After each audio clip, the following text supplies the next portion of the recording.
called Chelnov, or to give it its full title, Atomic Runner Chelnov. Tataku Ninjin Hatsundinsho, which would translate as Atomic Runner Chelnov Fighting Human Power Plant. Well, at least it would if I haven't messed up my pronunciation of that, which I'm sure I have. Yes, it's a bit of a mouthful, right? But it was developed and published by Data East in 1988. One of the things I love is when a game has a huge big history around it. Mostly because sometimes the stories which exist in the background of a game's history can be very interesting and almost as worthy of note as the games themselves. This is one area in which Atomic Runner Chelnov certainly delivers. There was a heap of controversy surrounding this game's original arcade release, with the Russian-style hammer and sickle being present on the title screen, the fact that the game's story and the main character's origin is that he received his power due to a nuclear explosion, and his exposure to the radiation, and that on top of this the fact that his name is spelt very closely to how Chernobyl, the site of a real-life nuclear disaster, is written in Japanese. Well, when you throw all of this together, it's easy to see how this game got some major attention in a bad way. After all, when you basically base your game on a disaster, in this case the Chernobyl disaster, just a year and a half after it happened, well, you're clearly going to annoy people. Just imagine if you took the last high school shooting or terrorist bomb incident and started producing a game on it now, and made the dots pretty easy for anyone with half a brain to connect. You'd basically be asking for a whole heap of fuss and controversy, wouldn't you? The arcade game was ported to the Sega Mega Drive, or Genesis as it also known, in 1992, but it wasn't a straight conversion. In fact, there were a lot of alterations. The Japanese version kept the same name as the arcade one, but in Europe and North America it was released with the much simpler title Atomic Runner. The game's plot was altered. Chelnov was no longer a coal miner caught in a nuclear blast. Instead, he was a regular guy wearing a special advanced combat suit. The whole nuclear angle was removed.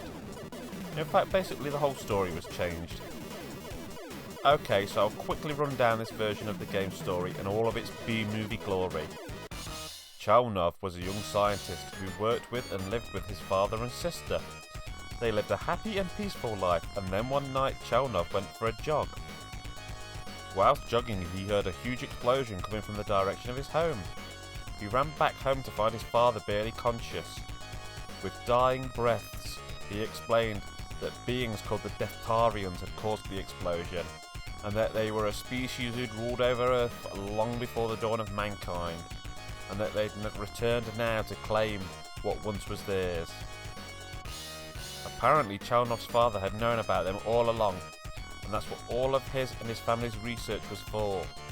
Chelnov's father points towards a metal case, saying that inside the case there is a suit. The suit will increase a human's power, making him a superhuman, and that inside that suit there are various weapons and devices.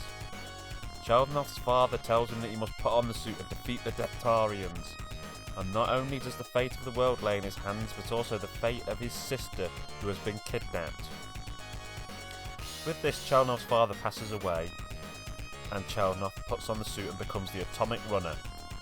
You'd think the game starts here, but no, it goes on to tell you that Chelnov was overwhelmed by the sheer number of Deftarians and became their prisoner. That he was then tortured in an attempt to brainwash him, and just as they thought they'd broken his will, he lashed out in anger and broke free. Okay, so I like a good B-movie plot as much as the next guy, but I do have to admit that I actually think the plot is a little heavier than it needs to be.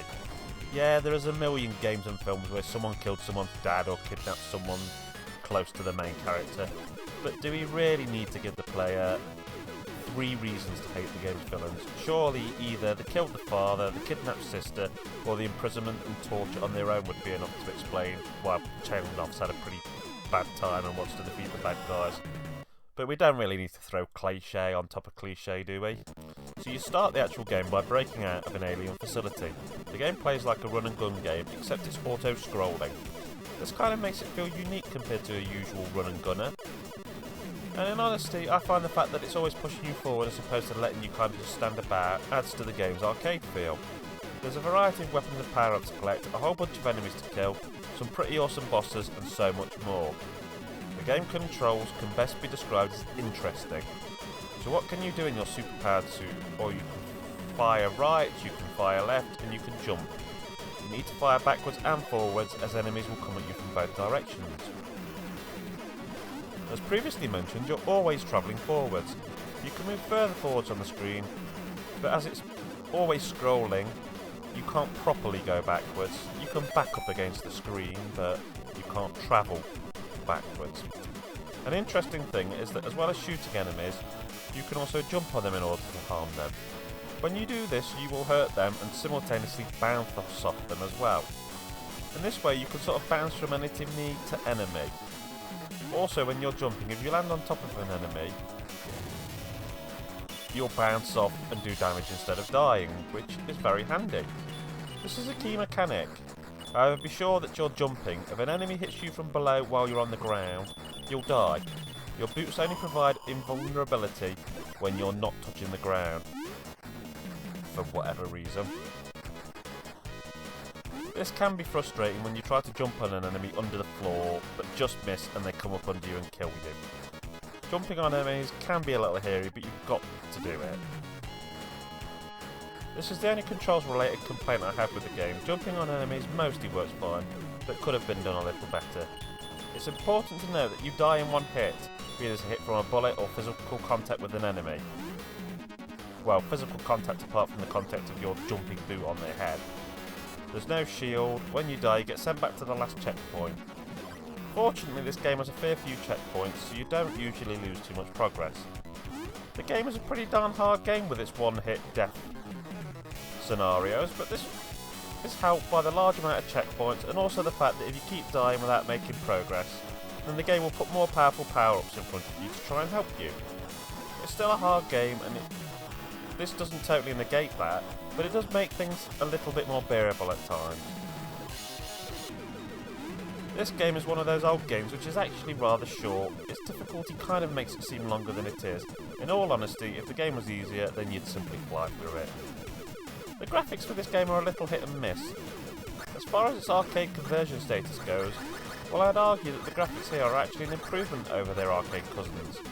Yet they're still not that great compared to some other things you'll find on the Mega Drive. Everything does run smoothly though, and I actually like a lot of the changes that were made to the Mega Drive version. One thing I have to say is the backgrounds are a heck of a lot more interesting and detailed on the Mega Drive, and you do get lots of enemies on screen at once. I need to give this game a huge shout out when it comes to its soundtrack. It's just dripping with quality tunes which do help make the game more enjoyable than it would otherwise be. I found this game was a little better when running at 60Hz, maybe it's just me, but it just seemed to work a little better when running faster and the music sounded better at this rate as well. Okay, so if I'm to score this game, what am I going to give it? Well, I'd give it 7 out of 10. It's a good, enjoyable, challenging but short game. I don't think it's a world challenger or a real classic, and to be honest, I think with its history it almost makes a better story than it is a game. I'd warn you though that if you're not the kind of person who can cope with frequently dying and just getting that little bit further each time, this probably isn't the game for you. If you want to buy it, then box copies tend to sit around the £35 mark and above, with loose cartridges being about £15 when I've seen them. I have to admit that when I was recording the footage for this, I did actually find that I'd improved from when I did the initial reviewing. And the more you improve, the more enjoyable it becomes, so stick with it if you give it a bash. Don't be blown off quickly, stick with it, and you could learn to love it. Okay, thank you very much for listening, have a great day.